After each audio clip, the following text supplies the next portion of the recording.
Now, I received a question from a gentleman asking, how can one deal with gray hair at an early age?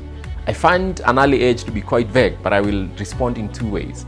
One, if you have a kid who is below the age of 12 years and they are developing gray hair, you need to look at some of the dietary compositions, or you need to do some tests and ensure that their vitamins are in the right place, they have the right levels of zinc and copper, which are very important for the development of color in hair. So the moment you have low levels of those minerals, then we might see very young kids generating gray hair. But the moment you've hit the age of 17 and above and you're developing gray hair, most likely you have a genetic programming in your family that you will start getting gray hair at an early stage. However, things like smoking, and I have nothing against smoking, or things like stress can actually aggravate the situation and make young people get gray hair earlier than they were supposed to.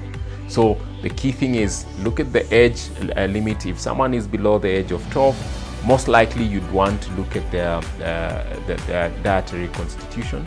And if someone is above the age of 17, most likely you're looking at a genetic programming or other things that could actually accelerate or aggravate the situation and make someone get gray hair in an early stage than they're supposed to.